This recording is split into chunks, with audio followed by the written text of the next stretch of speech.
Hello, everybody. It's Leah Moore, founder of Full Circle Eventi and the Ignite Your I Do Virtual Wedding Planning Summit. Thanks again for joining us for the Ignite Your I Do Virtual Wedding Planning Summit, where we're bringing together for the very first time wedding industry innovators to help you plan the wedding of your dream from the comfort of your own home. We know that most brides don't know where to get the right information to create the wedding of their dreams, or they don't have the time to attend bridal show after bridal show to find just the right vendors, or they don't know how to achieve everything they really want, have fun, and enjoy their wedding too. Let's face it, you've never done this before. The internet is chock full of resources and ideas that will leave your head spinning. It's hard to weed through the good and the bad to pull together the wedding that you really want. That is why we are bringing you 4 free trainings a day over a 3-day weekend, showing you the nuts and bolts, the how-to, and the trade secrets to help you find the perfect vendors, the perfect decor, and the perfect balance between planning and living your real life. This all-intensive 3-day training will culminate each evening in a live Q&A session with these industry experts. We definitely recommend attending each scheduled session and the live Q&A so you can get your questions answered. But if you don't worry. We'll make it happen for you because we put together the Ignite Your I Do swag bag so you don't miss a thing. You'll have lifetime access to all of the trainings, including the downloadable audios, handouts, videos, and transcriptions so that you can refer back to them as a roadmap to planning your wedding day. So scroll down below this video and you'll see the Add to Cart button. Grab your swag bag today and you get the special in-summit pricing of $197, which is $100 off the regular price. So I know you are absolutely going to fall in love with our wedding industry innovators, not just because that they're experts in their field or planned million-dollar weddings, but because they are absolutely committed to giving you information, keys, and tools that will help you create the wedding day the way you've always dreamed it could be. And since we're about everything digital, we have $2,500 in prizes to give away, including a tablet with free digital wedding planning books and programs hand-selected by our experts, as well as live consultation sessions to help you while you're planning your wedding. So head over to fullcircleeventi.com/enter and enter your name and email and start inviting your friends. You get a point for every friend you refer to the summit through email and social media. And of course, you get to share this valuable free training with them. So we'll be announcing the contest winner live on Sunday, May 11th during the live Q&A presentation. You do have to be on the call to win, so head over to fullcircleeventi.com/enter and enter for your chance. So before I introduce you to our wedding innovator today, I want to let you know how you can interact and ask your questions. We've installed a live chat box to the right of this video. Just log in with Twitter, Facebook, Google+, or any other social media option and start commenting and asking your questions. One of our moderators will be interacting and keeping track of your questions so that we can answer them during the live Q&A session. We also have social shares above this video and ask that you take a few seconds now to like this page, share it across Facebook, Google+, and Twitter so that we can really grow an amazing community of brides who are looking to create the wedding of their dreams and need help just like you. This is the first virtual wedding planning training of its kind, and we have plans to do at least one more this year. So you're going to want to stay connected via social media. I've shared the social media links in the chat and also below this video. We'll be having more free trainings and offerings throughout the course of the year as well, so you definitely want to stay tuned and share the information with a friend. And now the main attraction. Naveen Sharma is the owner of Platinum Event Group. He and his partner Dave have been providing expert wedding, DJ, MC, lighting, and more since 1997. His clients recommend him to friends because he provides clients with highly personalized and experienced service. He listens to his clients, tells them what's possible within their budget, and is flexible enough and delivers flexible and responsive, and delivers exciting and fun programs that exceed expectations.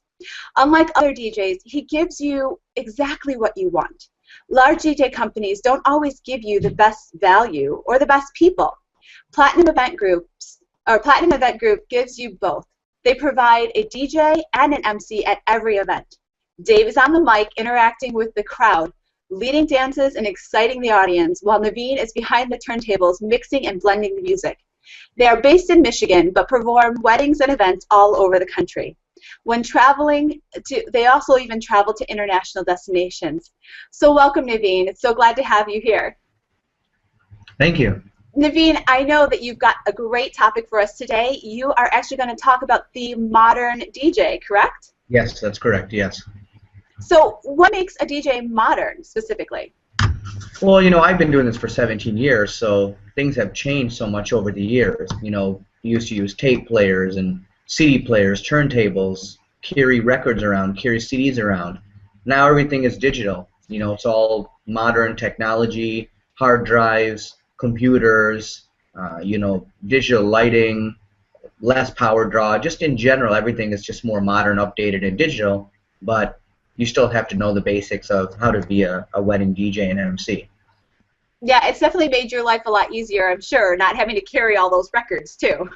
Oh, for sure, for sure. I mean, it's much easier, but instead of records, you still have to keep up with the music, and you're subscribing to different pools of music to buy music, iTunes, and different stuff. And there's so much more music content out today than was before because brides and grooms are very educated now, and their taste in music, such a wide variety. So, you're always constantly buying new hard drives because you have to keep up with the music.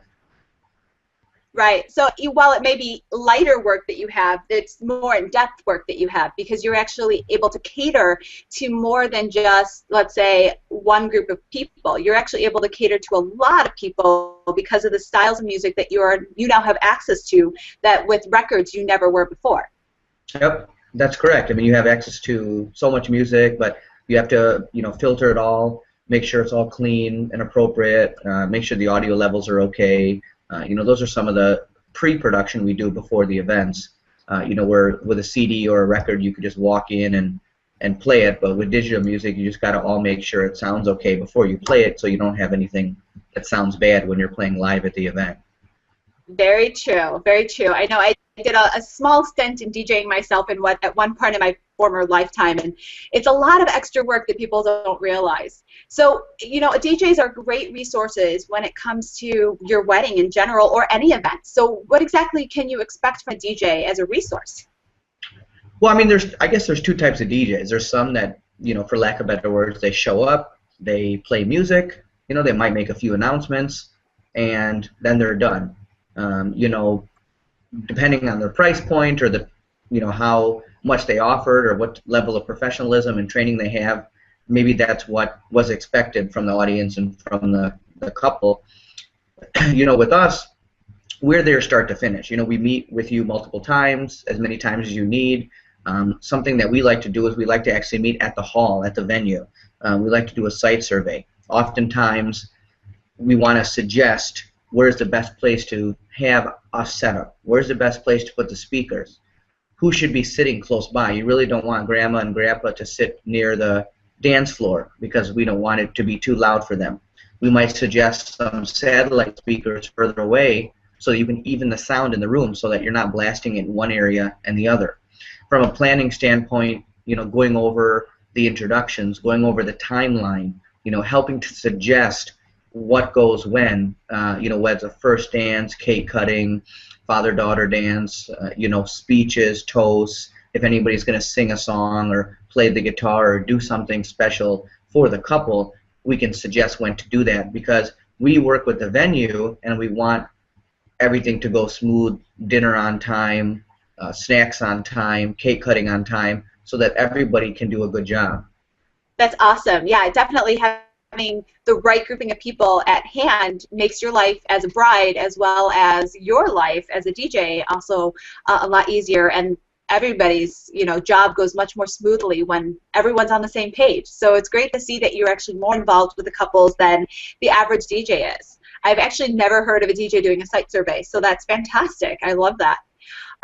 So, when it comes to budgeting for a DJ, what kind of range are most brides thinking of, and what other elements should they be considering when they're considering their budget for a DJ and services that you offer? I mean, you can have a DJ that's as low as $500 or $600 and as high as $5,000 or $6,000. I mean, our packages range from 1,500 all the way up to about 5,000, just depending on what you're looking for. Some of the add-ons, the lighting is big, and that kind of goes hand in hand with the DJ. So with lighting, there's added cost there, but it gives you that wow factor. Having Dave and I both there, so you're getting a DJ and an MC, so there's a little bit more cost for that, but really gives you that wow factor that your clients like. Doing like a custom monogram, which is where we put your name and lights, and we get to project it, and then we give it to the bride and groom at the end of the night as a gift. You can do like pin spotting. There's so many different things you can do which have increase in cost. It just depends. That's why we have a couple different packages to see what your needs are. And if a bride tells us up front, hey, we're this is kind of a budget wedding, we can at least suggest some ideas. That here's some ideas that we suggest to give you a good event if you can't afford to have a full DJ company, just so we can help out.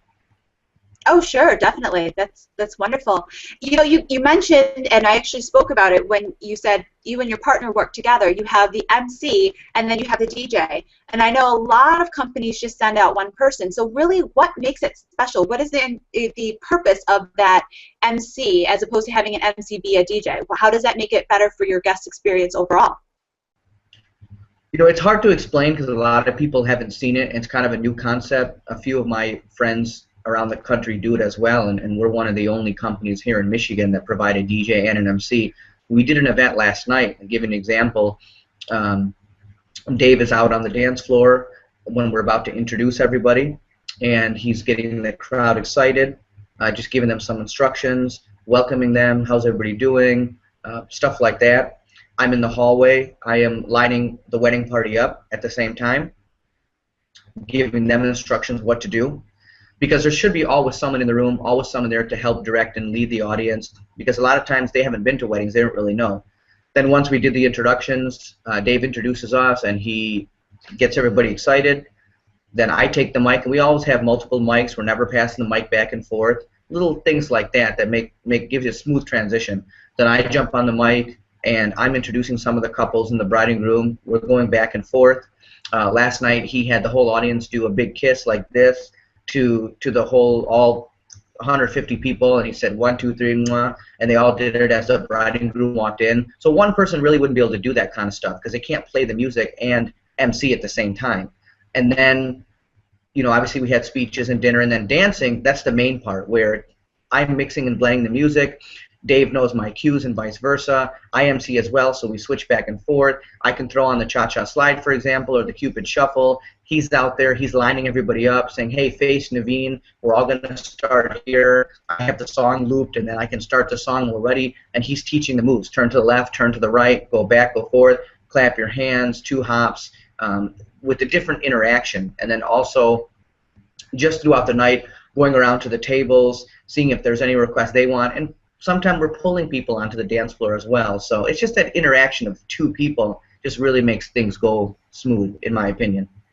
Definitely. It is a concept I haven't seen here in Michigan, and I love the fact that you guys are bringing that here. I know that we're talking to brides and grooms across the United States and into Canada, so they may have seen it, but if you haven't, I think it's a great idea, and having almost like a party starter or a tertiary host, perhaps, somebody who's really just kind of helping you guide your guests through the entire experience of your night that you've got planned, but yet as a bride and groom, you don't have to try to encourage your guests to have fun with you. You've got somebody who's on your side helping you do that. That's kind of a great concept. Well, people need a little push, to be honest. When you go to weddings, people, it may be a dry wedding, it may not be. They may have 1 glass of wine, 1 drink. They maybe feel like they want to dance, but they're feeling shy. Maybe their neighbor is there, or their boss is there, or they just don't, maybe they just feel like, oh, we'll just sit down.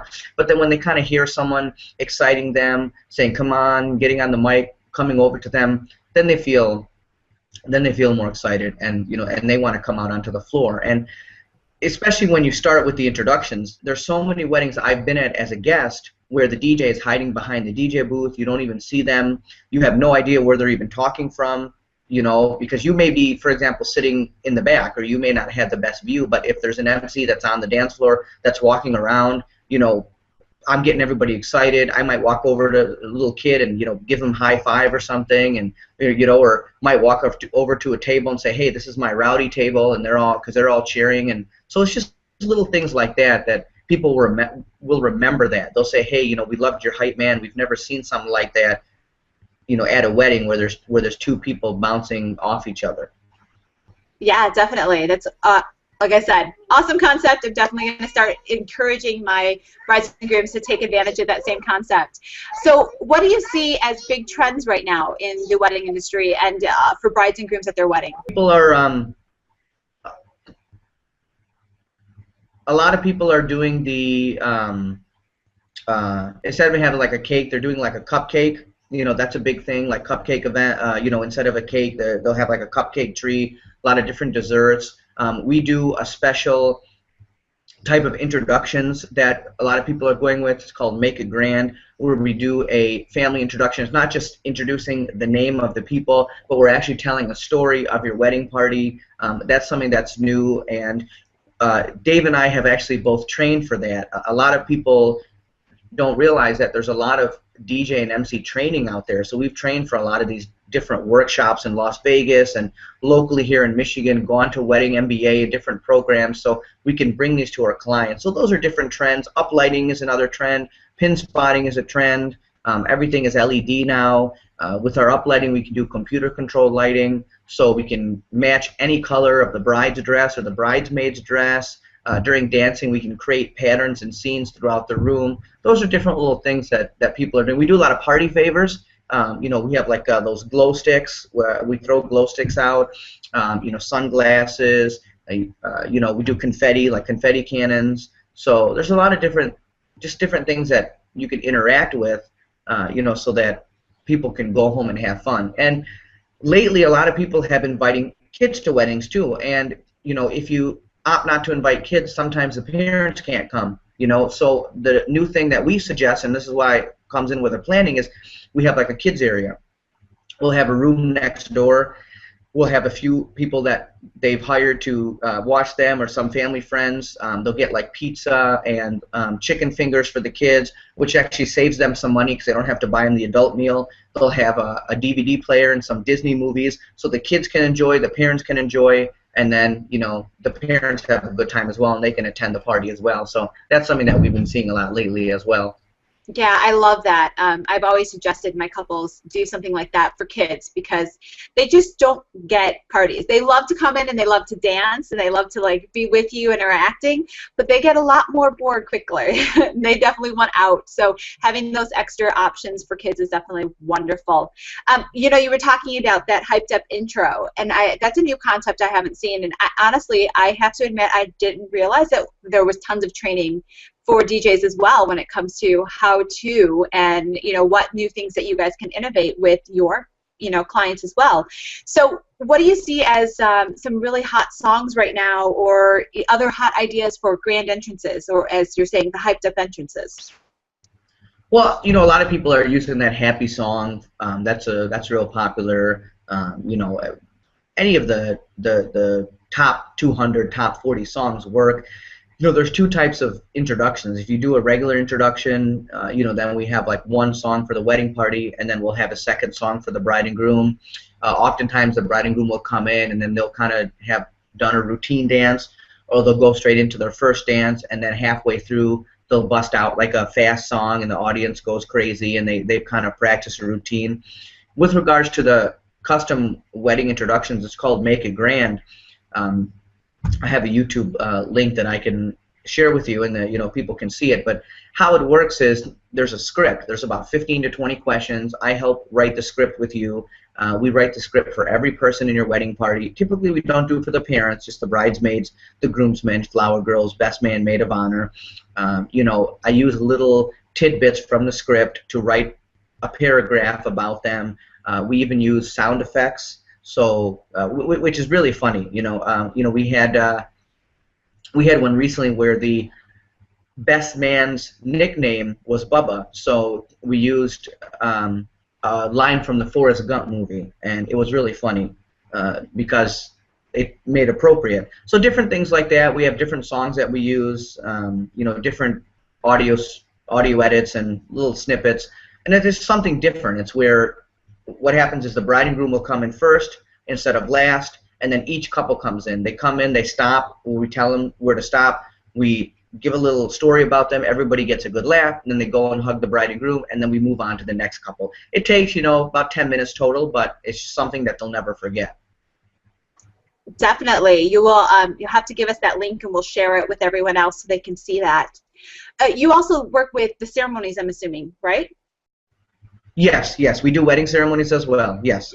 So what do you see as a trending or a popular entrance song for, let's say, the bridal party and the bride themselves? There's not too many specific songs. Typically when a ceremony starts, the groom is already at the altar. We have some background wedding music playing, some violin music, and then the bride will come out to something traditional as well. They more stick to something unique during the reception. A couple years ago they had that Chris Brown intro, which got real popular for the ceremony, which some people did. But for the most part, the ceremony is still pretty elegant, pretty traditional. They'll just use common violin or piano songs, or maybe like a slow romantic song when the bride comes down to the altar, and typically the groom is already there. And then at the end of the ceremony, we'll make some announcements, direct everybody, and we'll play some nice background music as well, because we never want it to be quiet. We always want there to be some music. You never want pin drop silence. Definitely makes a difference when you have a little bit of a soundtrack to the entirety of the day, and I think it's something, if they're working really closely with you, they can actually create almost like a movie soundtrack for their entire event, I would imagine. Yes, yes. I mean, from start to finish, from the ceremony to the reception, and there's so many different things. We do audio edits. That's something that we do. That, again, that was another training that we took, where we'll take the vows that the bride and groom have said to each other during the ceremony, and we'll incorporate those into their first dance. Same thing with the father-daughter dance or mother-son dance. We'll interview the father separately. Sometimes it's a surprise. Sometimes they know about it. I'll sit down with the father and I'll say, don't just read a script, and I'll say, just talk about your daughter. Talk about when she was born, and when she walked her first steps, and her first car ride, stuff like that. And then I'll just take some of those snippets and I'll insert them into the father-daughter dance, and it's just a real emotional moment for everybody at the event. And same thing with like the mother-son dance and even the bride and groom first dance, where if they don't want to use the vows, they can record audio edits and they can insert those as well. So just something that's real nice for the couples. That's another fabulous idea, and I absolutely love that. You're actually making me cry. Like, my son's only 2, so I've got plenty of years ahead of me before I have to think about a mother-son dance. But I think that's an awesome idea of actually incorporating some of that audio, because it really brings a personal level to the interaction. The mother and son dance and the father and daughter dance gets cut so often nowadays because people either don't have that relationship with their parent like they really want, or it just becomes boring to your audience. So I think actually incorporating those words, like you said, makes it a little bit more exciting for the guests to actually experience too, because they're seeing a different side of this whole story that is more than, okay, mom and daughter, or mom and son are dancing, or father and daughter are dancing. So I love that. It's a cool idea too. Yes, yes, yes, of course. Like, trying to quickly clean myself up here. Sorry, I'm like, actually, I'm crying here. This is really horrible. What are you doing to me? So, are there any let's go into something really happy about, like, let's go right back to that reception. Are there any must-play songs this year that you've been finding for 2014 that you have to play because it's what's keeping those guests on the dance floor, it's keeping them excited? It's, what would you say are those top songs right now? I mean, some of the songs, I Got a Feeling is still popular, Sexy Back is still popular, the new Happy song is popular, Timber is really popular, that's a real popular song from Pitbull. There's some really good country songs, some good line dances, Cupid Shuffle, Cha-Cha Slide, The Wobble, those are really popular. So it just depends on what the bride and groom like, and what what the audience will like. I mean, that's another nice thing about having 2 people there. If I'm doing a wedding, like I had a wedding last night where it was the mixed ethnicities and mixed cultures, and the music programming was very challenging. So if I had to MC at the same time, there's no way I would have been able to do both of them. So I kept having to go back and forth so that both sides would be happy. So we're there on site to mix the music and read the audience, and we take requests as well. Requests are great, and there's only a few percent where I can't play the request, but most of the time we play requests, and I think that's important too. That actually leads me into two questions. One question was, how do you handle requests? Because I know sometimes there is the do not playlist that brides will create. And how do you handle that with a guest who comes up and says, hey, I want to do the funky chicken, and the bride says, no.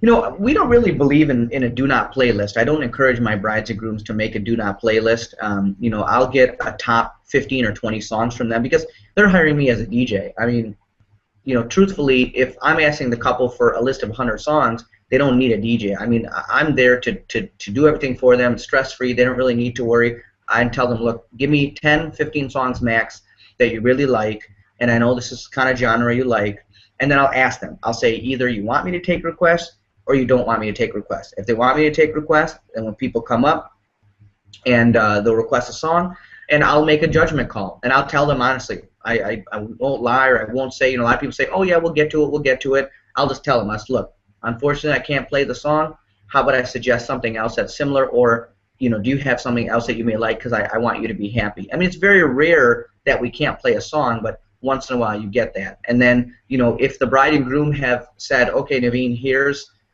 30 songs that we like, which is a good hour of music, and then we want you to kind of blend the rest. We don't really want to take a request because we know our audience might request things that we're not familiar with. Then I'll make an announcement, say, hey, ladies and gentlemen, the couple have chosen wonderful music for all of us to dance to tonight. So indirectly, people understand that means that we're not really taking a request, but you want to say it in a nice, professional way.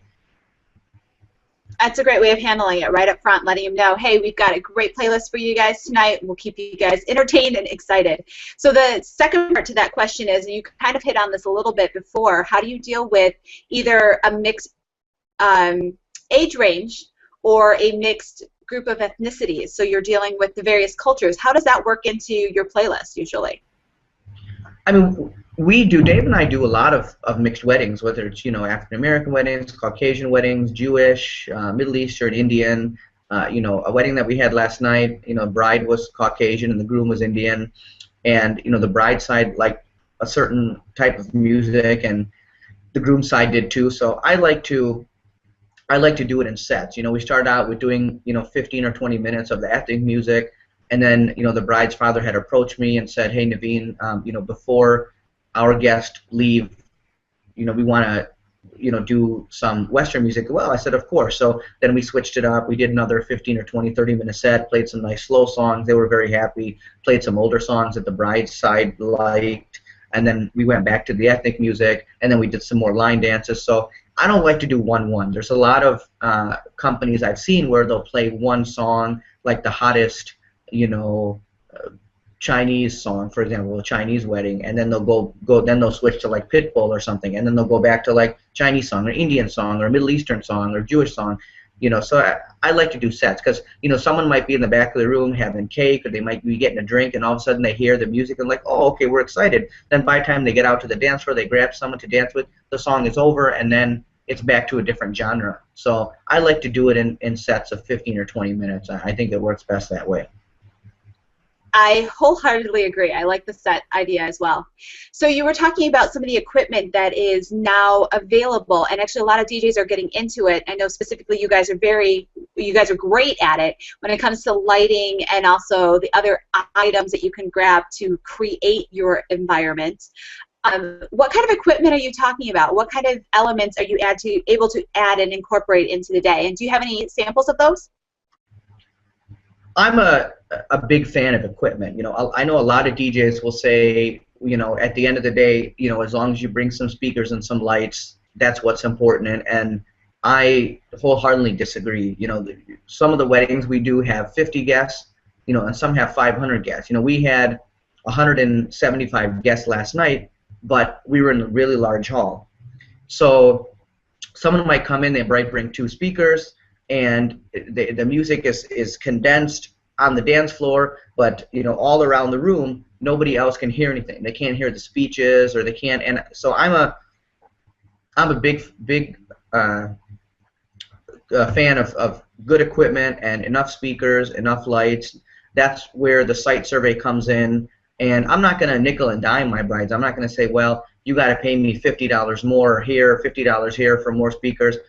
I want to bring more stuff in. I mean, that makes the audience look good. That makes Dave and I look good. So yeah, I'm just a big fan of equipment, enough speakers, enough lights, enough microphones. We use all digital microphones now, so we don't use any other type of frequency where you get feedback. I think digital mics. We have a lot invested. You have 50 grand worth of equipment invested. We always have multiple microphones with us in case a battery dies or something. You just got to have the gear. And then as far as the lighting too, we have the latest uplighting, the latest LED technology. A lot of halls don't like older technology because it draws a lot of power, and then that's a higher electric bill for them. We even do some battery-powered lighting, so more halls are recommending us because we're coming in, we're not using much of their power, we're not using as many cords, we're not taping as much down, and that gives the platinum look. Brides don't want to come in and see wires and stuff everywhere. We even have what's called a facade, so we cover up our DJ system where you don't really even see anything, which is really nice. And I could even, show you a screenshot of that. I mean, it's nice just to have a nice, elegant look so that people don't see wires and stuff everywhere. Now, are you able to customize that? Are you able to customize your outer look, or do you guys kind of have a standard outer look facade? The facade is standard, but what's nice is that we can customize the colors because it's all computer controlled. So you can match the colors of the rest of the room. And then when dancing starts, we have a program that we use using the computer controls. So, when people are dancing near the DJ, they're getting the effects there from the facade lights as well as some of the other dance floor and wash effects we've put just to create a fun atmosphere. Because we like to turn the lights down in the hall, but then we have really nice lighting. So it's not too dark, but then people can still enjoy. Plus, it hides all the silly dancers from anyone seeing them, because nobody wants to dance in bright public, but they love dancing in the dark, right? Sure. Yeah, I'm a big fan of that. I mean, I'll send, besides Dave and I, there's always another person with us. I'll send my assistant, and I'll say, hey, can you please go and speak to the manager, or which we've already met when we got there, or speak to the bar. A lot of these halls are familiar, so we know where the switches are. The bartender usually has the light switches, and I'll say, hey, do you mind reducing the lights? And then we have enough lights near the dance area where it's not too dark, but again, people feel like they can dance without all the lights being on. Yep. Now you mentioned really quickly about LED lights. Now, for us, we understand what that means, but to the average bride, they have no idea what an LED light is or what any other options are other than what it looks like when it gets into the hall. So can you explain to us a little bit what the difference is and what you're talking about when you mentioned the LED lights? Sure. There's two types of lighting. There's your dance floor lighting, and then there's your perimeter lighting. Perimeter lighting is lighting all around the room, which is also known as uplighting or architectural lighting, and then dance floor lighting is pointed on the dance floor area. The best way I like to explain it is, before uplights were really popular, just lights for the dance floor, they used to use these old regular bulbs. They were like the bulbs that we had years ago that were 60 watt, 100 watt, that drew a lot of power. And then now people have switched over to LED bulbs, which just came out a couple years ago. The CFLs came out, the funny-looking ones, but they don't draw as much power. So now a lot of the DJ lights have changed over to use LED or that CFL technology where it doesn't get hot and it uses a lot less power. That's the dance floor lights. The uplights, that's the big thing. Years ago, uplighting wasn't as popular because, and you're familiar with it, they would use a Parcan light that would have a bulb screwed in, whether it's a 35 watt, 50 watt, 100 watt, and then we would put a piece of gel on top of it to change the color, red or blue or green or amber, and you couldn't change that throughout the night. That's how it was set throughout the night. Those bulbs got extremely hot. When there's kids at a wedding, a kid could go over and touch it, and unfortunately they could burn their hand. I never did the traditional bulb lighting because it was just a risk. There's a lot of halls that don't even allow it anymore, and it takes up such a power draw that you don't have enough power for the DJ system, for the photographer, for the video, because it uses so much power. So in 2009, 2010, that's when LED technology got big, that's when we started doing it. We've since upgraded our lights, so we can have the latest and greatest. So now they're all LED. You can touch the light, you can go up to it, you can touch the top of it. It does not get hot at all. It can run all night. It draws very, very, very minimal power, so it doesn't affect the hall as much. And since it's LED, there's over 1 million color combinations. So you can choose any color to match, pinks, purples, blues, reds, ambers, whatever you want, which you couldn't do with the older technology. And what's nice about the LED perimeter lighting, it goes hand in hand with the dance floor lighting to create that ambiance during open dancing, where when the guests walk in the room, they get that wow factor, and then during dancing, they get the different scenes that we use depending on the song. And I share some pictures with you as well, Yeah, actually, I was going to ask you to do that because I know you had some great images you were showing me. So why don't you go ahead and share that with us?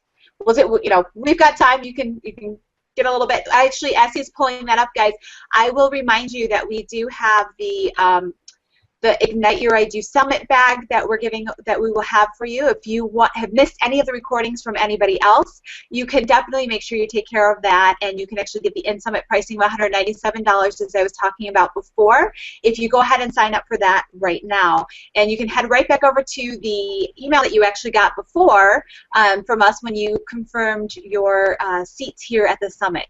So I know he's got those ready, so I'm going to go ahead and let you take over. All right, so here's one of the pictures here. Can you see this? Yes, I can. Right now you are still in the preview, so if you want to change that out to be the full screen, you can. If not, we can run with what you got. Okay, let me make it a little bit bigger because it wasn't working the full screen. But this is a custom global monogram right here where you can see the date and you can see the initials of the bride and groom. People walked in the room, they got that wow factor. This is a large convention center, and if you see all those lights behind, that's an amber color. Those are all uplights. You can't really see the actual light fixture, but we use white housing lights, which blend really nicely at weddings. So that's what uplighting is. We put that throughout the room, and then we can change the color at any time. So that just kind of gives that wow factor with the monogram, with the gobo, as well as with the uplighting. Now, so are those all on a remote control kind of system, so you're able to literally do it from anywhere in the room, or do you have to physically go over there and fix them? You don't have to physically go and do them. There's some people that don't use the computer technology where you have to go individually change them, but ours are all computer controlled. They're all linked to each other wirelessly. So we have the computer program open at our DJ table. So during dinner, for example, I can change it from amber to red, and people just get that ooh-ah factor. And then during dancing, then I can do a custom program where they change colors and they blink and they kind of blend with the music depending on which type of song that you're playing. Okay.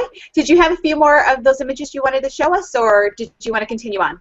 Yeah, there's just one other image that I wanted to show that I'm just looking for right now. This is from an event that we did last night, and they used the magenta. Can you see this, Leah? Yes, yep, we can see it. They used magenta uplighting throughout the room, and on the right-hand side was our DJ setup.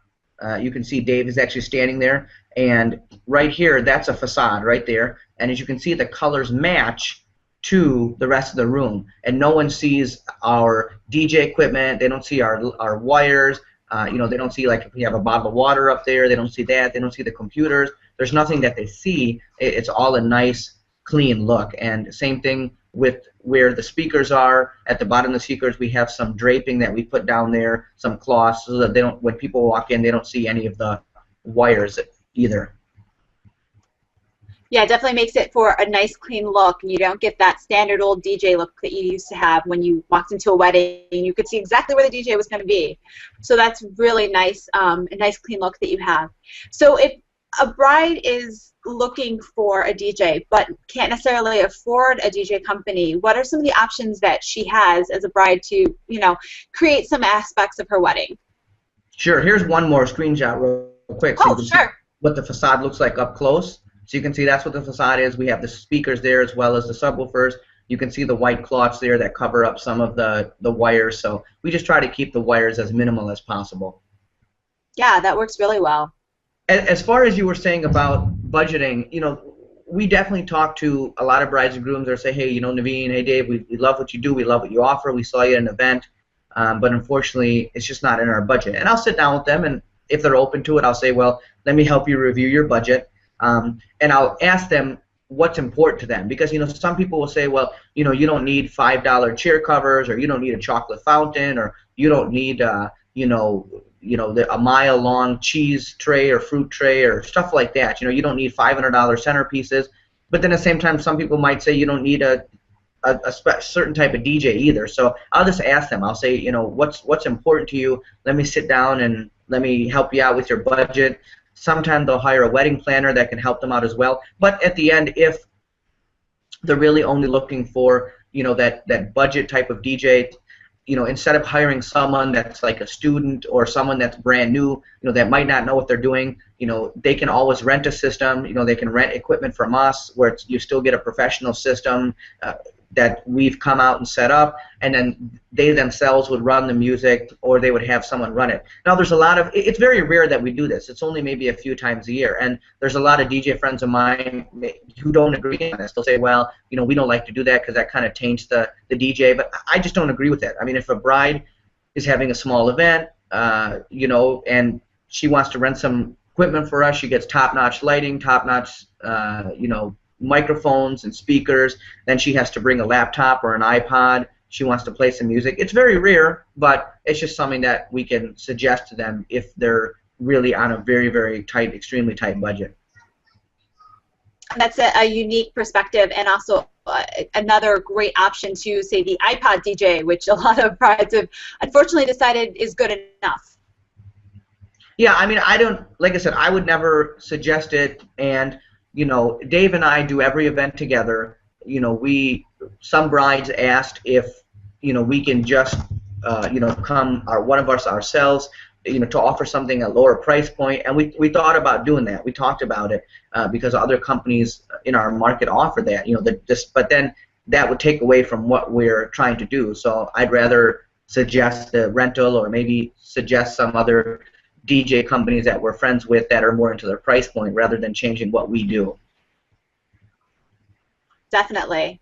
So as a bride, you're looking for a DJ, and there's obviously some very vital points and keys that will tell you whether you're looking at a novice DJ or an expert DJ. So what would you say are the novice DJ moves, or secret tells of a novice DJ that will actually help them figure out that this is not maybe the best person for you to be hiring if you really want that professional look and sound?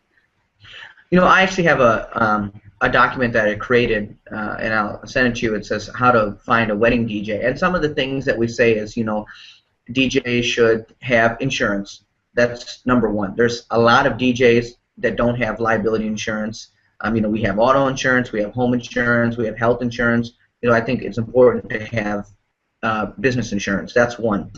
Again, the professional equipment is nice. What type of gear you use. Brides and grooms are very smart these days. They're very educated. I've had them ask me, what brand of speakers do you use? JBL, QSC, those are some of the common names. Do you use Pioneer? Those are good. They know some of it. As well as, do you have third-party reviews? We have a lot of reviews, 5-star reviews on Wedding Wire. Do you have references? If a bride asks me for references, I can give her half a dozen numbers, and my former brides and grooms would be more than happy to give a reference on the phone. References are important. Third-party reviews are important. Having pictures, having a website. I think those are all things that's important to see how we stand out versus maybe just a novice or a beginner DJ, in my opinion. Sure. And those are the tells, those things are definitely what are going to help you decide whether you have a novice DJ or a professional one. So when it comes to your DJ and entertainment, because you're a little bit more than just that DJ for a lot of your brides, what should they be looking for in their timeline? How far in advance should they be looking to book their DJ? Did we freeze up? Oh, no, there you go. We typically book out, 8 to 12 months in advance, just depending. 2014, we have a few select dates left, and we're now booking into 2015. It just depends on how important the music is. I have some clients that will call us and they'll ask for our suggestions on venues. They'll say, we live in this city, Troy or Sterling Heights or Canton, some places in Michigan, do you have a venue that you can suggest based on how many people we're having and our needs? And I can give them a few venues to suggest. But yeah, typically, 8 to 12 months in advance, you know, doing these type of online wedding expos, good to get information. Oftentimes they will select their date. They'll contact us, for the DJ services, or they'll book their venue at time, and then, then they'll book other vendors, photo, video, and some of the catering and decorations, flowers, planning. And, at the Platinum Event Group, we do everything. So, I can say to the bride, hey, it's like, one-stop shop. Just let me know what you need, and I'll be more than happy to help you. And it's the convenience that they don't have to deal with 10 different vendors. Yeah, always making it a one-stop shop makes life a lot easier. Some brides are all about the variety, but hey, if you can get it all done and you've got good variety in front of you, even better. You were talking about, 8 to 10 months is a good timeline. That's a long time away from your wedding. So what kind of interactions do you do with your couples between the time that they book you and the time of their wedding? Yeah, I mean, chemistry is important. You have to have that spark from the beginning, and then obviously you have to have a good relationship with them leading up. I mean, by the time you get to the event, you're almost like family, where you keep in touch with them afterwards, and you exchange holiday cards and anniversary and birthday greetings, and you meet their family and kids, and they become a part of your life because you're interacting with them for so long. They'll book with me. Once they book, we will send them some basic information, and then probably every few weeks, I will send a reminder email, or a lot of them are friends with us on Facebook, so they'll see some of the posts that we put up, some recent pictures, and they'll say, hey, we liked what you did last week, and can you do that for ours? And I'll just make notes of their timeline. Every few weeks, I'll send them an email. We'll set up a time to meet in person a few times. We can do Skype or FaceTime or video if they're not local, and then we'll set up a time to do site surveys, and then I contact the venue as well and talk to the venue. If there's any concerns with the venue, I'll let the bride and groom know. So you just, every so often, every couple of weeks, you want to talk to them just to keep them in the loop. And if you have anything new and exciting that has come out, for this year, we just got some new products that are real exciting. So I might send an email and say, hey, we just got this new product. Here's a video of it. Something you might want to think about adding if it's within your budget. So you just want to keep in touch at least once a month. That's a good timelining. That way you get kind of see the things that you have that are new, and really definitely bring those to the table as well. So we've talked a little bit about what makes you guys different. So what would you say is the most important thing that people take away from getting to know you as a company? What makes you different? What makes people come to you versus any other company out there? I mean, I think it's the individual attention that we give to the bride and grooms. I mean, I've never been a big proponent of selling myself because, after 17 years, people kind of see our quality, our equipment, our work, our talent, and, the education and the experience and the training that we've put into doing these events, which I think is important. So, I think it's just about having a good chemistry with the bride and groom. They like some of the work we do, some of the pictures, the images, and just creating that spark that kind of stands us out from a DJ company that may have 20 or 30 DJs, and that's great, but a lot of them are in training. A lot of them they're just kind of newer DJs. So if you were to give one takeaway to the brides who are watching, if they didn't listen to a single other thing that you said, what would you say is the most important thing that they keep in mind when either booking their DJ or looking for their entertainment for their wedding day? I mean, I think the most important thing, like I said, you have to have that. You have to have that spark with your DJ. I think that's really important. You have to have that spark. You have to have that chemistry because they're going to be with you for so many months. Talk to them, meet with them in person, or talk to them on the phone.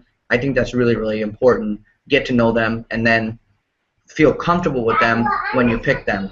That's awesome advice. Now, guys, as you know, all of our partners have given away something for you, and Naveen has a fantastic offer for all of you brides. And of course, you can get that when you go over to fullcircleeventi.com/Ignite Partner Gifts. And of course, I've put that below because half the time I say it wrong, but you know what I mean. All you have to do is head over there, and he has. Naveen, do you want to tell him, or do you want me to? You go ahead. Go ahead. Okay, he actually has given you guys the top 200 most requested songs of 2013. And what's fantastic about this is that they update this list every single year. And when you sign up for this, you will actually get those top, most requested songs. But Naveen's actually going to give you the next playlist the next year. So if you're a 2015 bride, get on this list now, and you'll actually get the 2014 list as well to help you plan your wedding day, because it's just going to be super fabulous, I'm sure. There's it's over 30 pages. There's the top 200 songs of each year, top 200 pop songs, and then there's the top 200 from every genre: 2010s, 2000s, 90s, 80s, 70s, 60s, and 50s. And as a bonus, we can also offer the top wedding songs as well. So it has the top 50 wedding party entrance songs. It has the top 100 father-daughter dance, mother-son dance, wedding party dance, top cake cutting song. So those are stuff to help plan too. Yeah, I know brides are always looking at me going, I don't know what I want to put as my, my song. My DJ told me I had to pick out a song for my entrance, and I have absolutely no idea. So I'm so grateful to you that I can now send my brides over to your site, and they can actually grab this list and have a better idea of what they can pick from, because that in itself is fantastic. Yeah, I mean, if they want to sign up on the contact or just send us an email, it's just the Platinum Event Group at yahoo.com, either or, and then we can send them all that info. Yeah. Awesome. Well, Naveen, thank you so much for joining us today. Did you have one last piece of advice you wanted to leave our brides with before we sign off? Just take your time. Do your research. Don't just I hate to say sucked in, but don't get sucked in by a large company that's that has a big presence and has a 20, 30, 40 DJs working for them, because you don't know who you're going to get. And it's not that we're better or they're better. We just like to do things differently, and we just like to give that individual attention, which I think is important. So I'll never talk bad about it in my competition. I have a lot of good friends in the industry that I can recommend to you, especially if I'm not available. But that's the one thing. Just whichever vendor you work with, talk to them, get to know them, meet with them, make sure that they're not rushing you. Make sure they're not saying, okay, send us money, and then it's booked, and then they disappear and you never hear from them again. Great, great, great advice. Well, guys, it's been a pleasure talking to you again today. I'm so glad that Naveen was able to join us, and I hope that you guys all learned some fabulous information about finding the right wedding DJ for you, and to get all of the details that you need to get your wedding day. Of course, you can head over to Naveen's website as well to get more information about them. And let me make sure I get this right, because I know you are a .net. Yeah, Platinum Event Group. I have that right. Yep. There you go. PlatinumEventGroup.net, not .com, guys, because if you go over to the .com site, you're not going to get them, and you want to definitely get Naveen. But if you head over to the FullCircleEventy.com/Ignite Partner Gifts, so it's Ignite-Partner-Gifts, you will get to be able to sign up. It'll actually lead you right over to his site, and you'll be able to sign up and grab those top 200 wedding songs and or just DJ songs in general. So guys, have a great day. We will see you again soon. Bye.